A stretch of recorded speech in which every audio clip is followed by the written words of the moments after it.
Pai do Senhor, sejam mais uma vez bem-vindos ao seu canal de leitura diária da lição da Escola Bíblica Dominical, canal José Carlos Marcel. Quero aqui agradecer a Deus por essa rica oportunidade que está me concedendo de gravar mais um vídeo para o canal da leitura diária da lição do terceiro trimestre de 2025, a lição 10.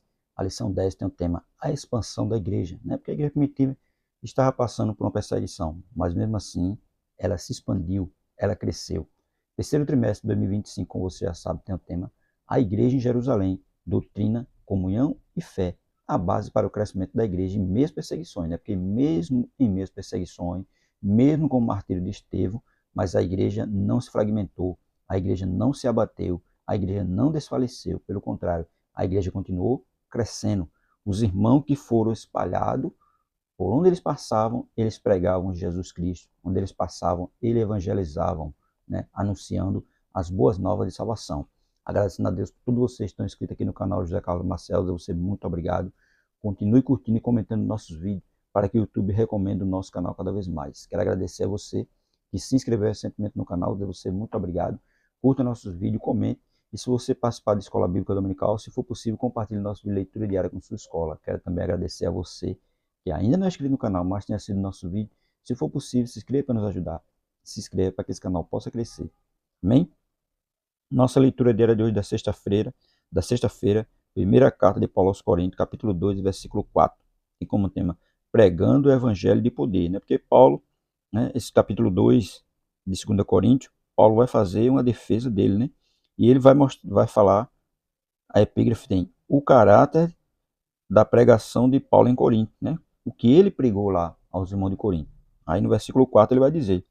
Então, a leitura diária de hoje, da sexta-feira, 1 Coríntios, capítulo 2, verso 4, vamos começar a partir do versículo 1, que diz assim: E eu, irmãos, quando fui ter convosco, anunciando-vos o testemunho de Deus, não fui com sublimidade de palavras ou de sabedoria, porque nada me propus saber entre vós, senão Jesus Cristo e esse crucificado. E eu estive convosco em fraqueza, e em temor, e em grande tremor. A minha palavra e a minha pregação não consistiram em palavras persuasivas de sabedoria humana, mas em demonstração do Espírito e de poder. Tá vendo? A pregação dele era essa: Jesus Cristo, e em demonstração do Espírito e poder, que é isso que deve ser a nossa pregação: pregar Jesus Cristo. E Paulo estava ali, pregando para os irmãos de Coríntios Jesus Cristo e esse crucificado. E a primeira carta de Paulo aos Coríntios, capítulo 2, verso 4, diz assim: Paulo nos ensina que a verdadeira pregação não está na beleza das palavras, mas na presença do Espírito e no poder de Deus, tá vendo? Não adianta estar falando bonito, mas se não tem a presença do Espírito Santo. Não adianta estar falando bonito se não tem o poder de Deus nessas palavras. Pode até falar bonito, mas se não tiver isso, não vai ter ação, não vai ter nada, não vai fazer o efeito para o qual a palavra é enviada. No mundo cheio de discursos vazios, a igreja precisa se levantar com palavras cheias da unção do céu. Hoje, mais do que nunca, Deus busca pregadores e crentes cheios do Espírito, que não confiam em si mesmo, mas na ação poderosa do Senhor. Porque às vezes o pregador ele confia tanto nele que as palavras dele não surgem efeito.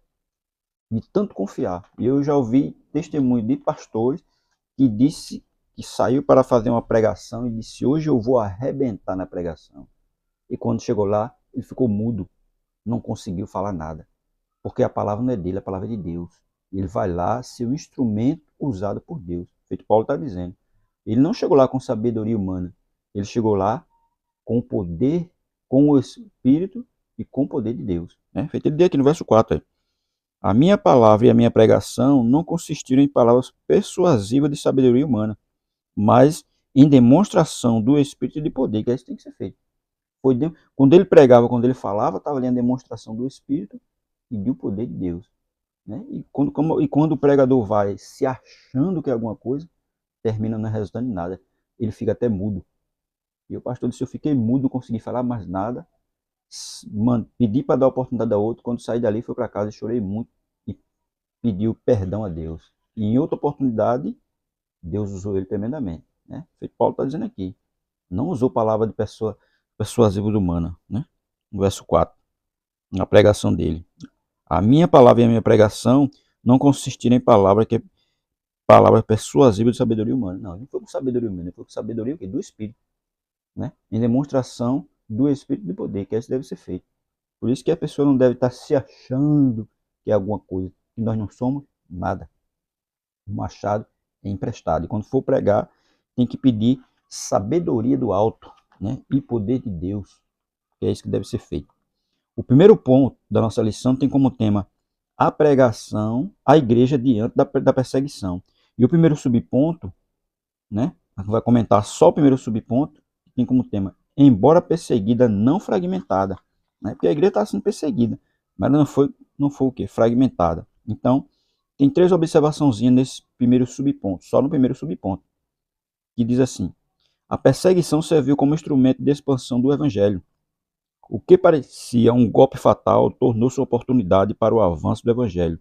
Isso nos ensina que Deus transforma as crises em caminhos para o cumprimento de sua missão. É porque ali era uma crise, né? A igreja estava sendo perseguida, mas a perseguição foi o instrumento que Deus usou para que o evangelho fosse pregado. A perseguição não paralisou a igreja, mas a espalhou estrategicamente pela Judéia e Samaria. Tá vendo? Não parou.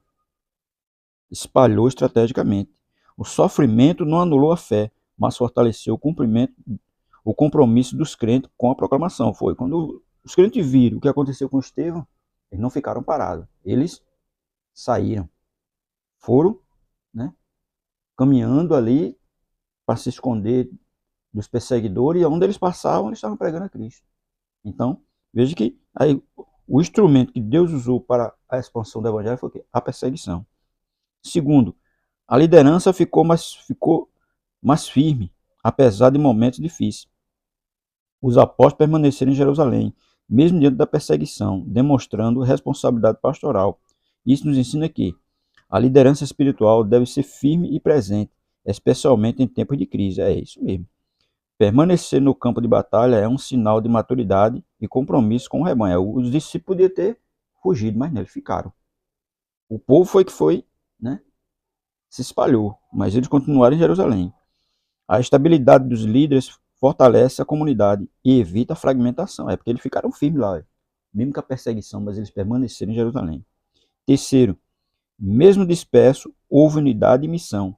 Apesar da dispensação geográfica, a igreja não se fragmentou. Isso nos ensina que a verdadeira unidade da igreja está na missão e na fé comum, não apenas na localização física.